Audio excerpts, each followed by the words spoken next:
So dear students, we are in BBA, third semester Human Resource Management subject. In the previous class, we have learnt about a dispute resolution mechanism, that is dispute redressal mechanism. In dispute redressal mechanisms, we have learnt about preventive and settlement machineries. Today, we will learn about standing orders. What is a standing order? What are the contents in a standing order? In 1946, an act was enacted in our country, that is Standing Orders Act. Okay, based on that act, rules and regulations governing the behavior of employees and employers in the workplace have been mentioned in that act, Standing Orders Act 1946. See, prior to 1946, there was no uniformity in the conditions of the services of the workers. Means at what time they should come, what time they should go. If they want to avail a leave, what is the procedure? So regarding various issues, there is no uniformity in the conditions of service of workers until this act was enacted. You have to remember, in 1946, Standing Orders Act was enacted in our country, governing the various rules and regulations with reference to conditions of employment. So employees how to behave, the behavior of employees, working conditions, nature of work, job requirement, everything will be according to a standard procedure. Okay, so in order to bring out uniformity in the conditions of service of workers, the Standing Orders Act was enacted in our country. We have to remember again, in 1946, this act was enacted. Okay, so till then there were frequent frictions. Friction means conflicts between various employee unions and employers in the organization. So friction means conflict. So until this act was enacted, frequently there used to be conflicts between employers and employees. So if based on certain governing rules and regulations, Standing Orders Act was enacted in our country. So because till the act of Standing Orders Act was enacted, there were no clear-cut guidelines as to how employees should behave, how employers should behave. There is no clear-cut guideline specifying the behavior of both the employees as well as the employers. So that is the reason why there were frequent conflicts happened between employees and employers. Okay, so you can observe. So that is why the Labor Investigation Committee, which was constituted in 1944, and it has observed that an industrial worker has the right to know the terms and conditions which he is expected to follow. So in a job situation, there will be various terms and conditions. Just now I mentioned, at what time they should come, at what time they should go. If they want any leave, to whom they should apply, to whom they have to approach. So all these things need to be clearly specified, need to be clearly mentioned somewhere. And that mentioning part is known as standing order. Okay. So based on the Labor Investigation Committee report. So Labor Investigation Committee I mentioned in 1944, this committee was constituted, and from 1944 to 1946, this committee has observed the working conditions in various industries across the country, and in order to bring a consensus of opinion. Consensus means coming to a similar opinion. So, and a consensus of opinion in favor of separate central law, making it obligatory on the part of the employer in the country to frame and enforce Standing Orders Act was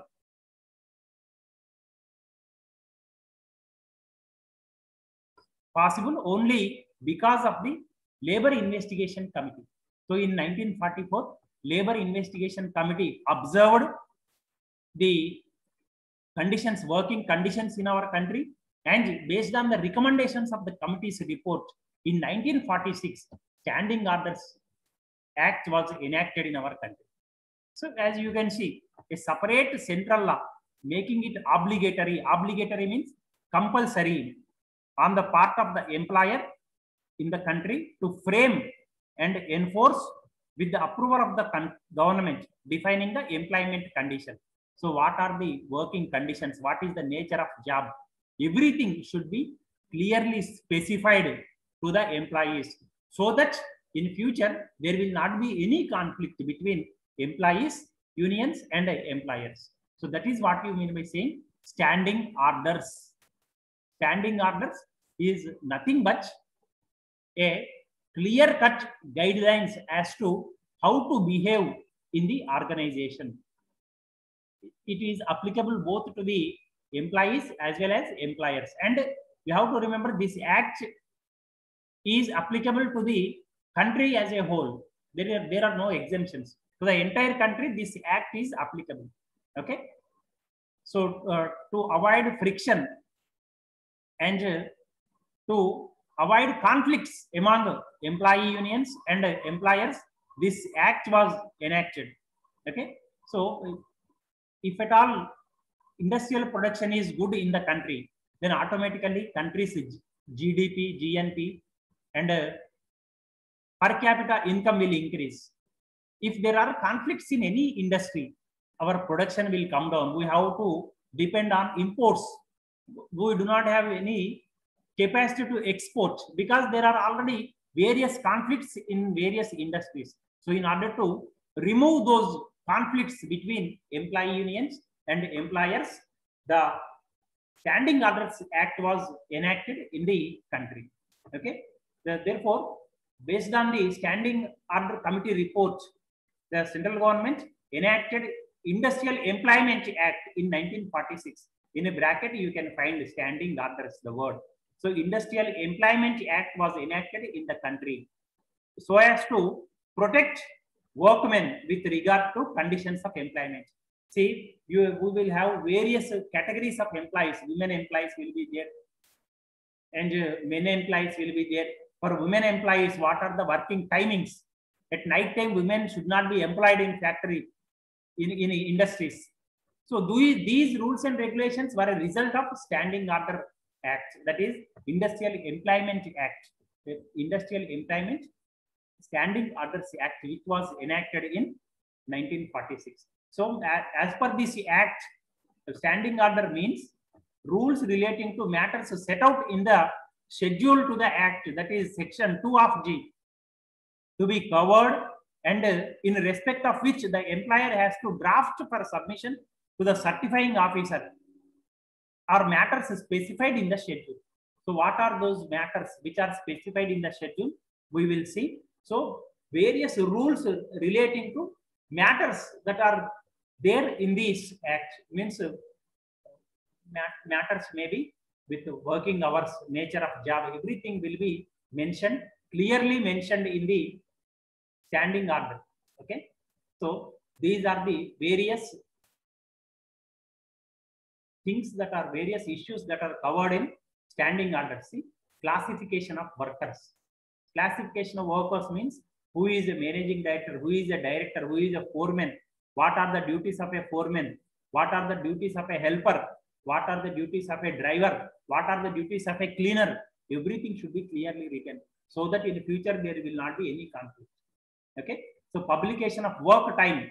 So what are the timings of the factory? Shift timing, suppose. Shift timings means from 6 to 12, 12 to 8, again night 8 to morning 6, like that. So publication of work time. Holidays. So during a calendar year or a financial year, how many leaves can be availed by the employees? So paydays. In any production unit, you will find paid holidays. So what are the paid holidays? What are the rules governing them? Wage rates. Per hour rate, how much they are going to be paid? Employees are going to be paid how much?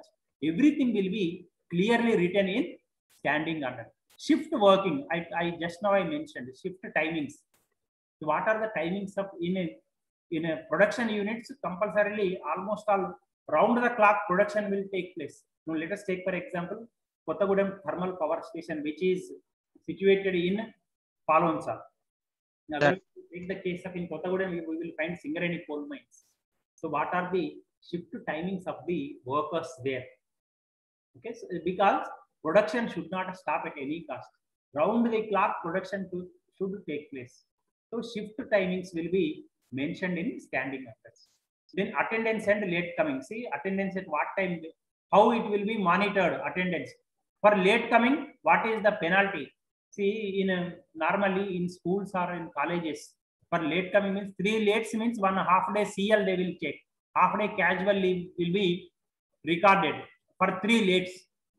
Similarly, in factories, in case of any industrial establishment, what is the rule governing the late attendance? So leaves and holidays. Holidays at the beginning of the calendar year, they will be mentioned in the list. So casual leave, just now I mentioned, if they have to take casual leave, whose permission is required? So payment of wages, whether they will be done online or offline, what are the guidelines governing payment of wages will be mentioned in standing order.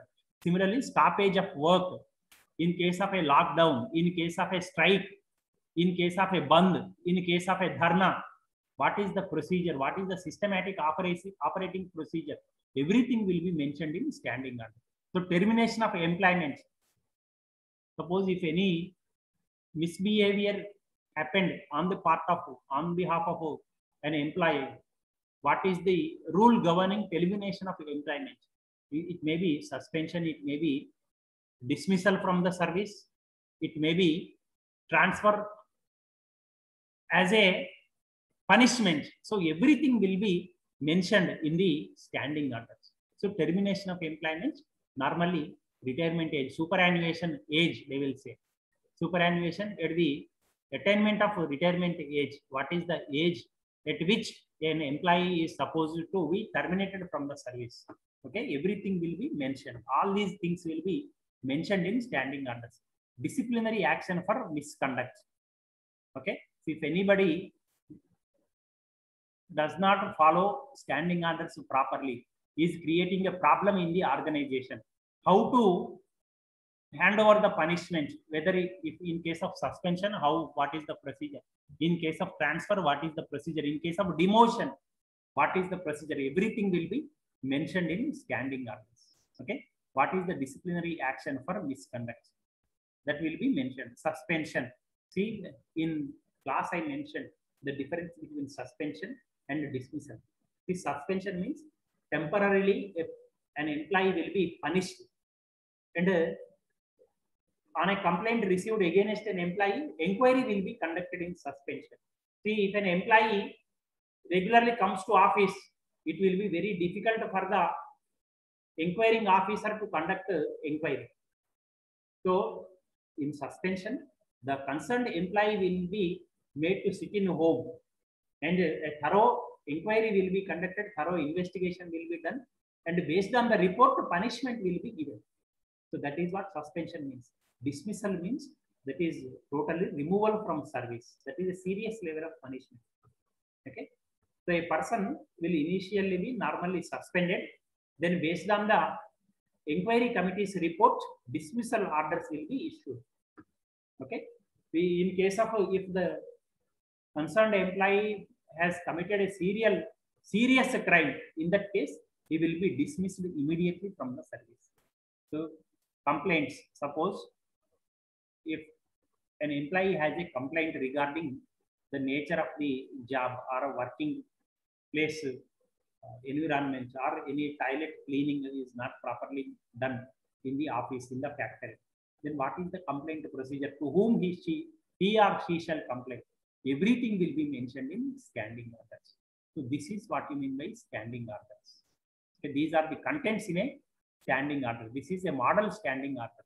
So in a standing order, everything will be mentioned clearly in the draft.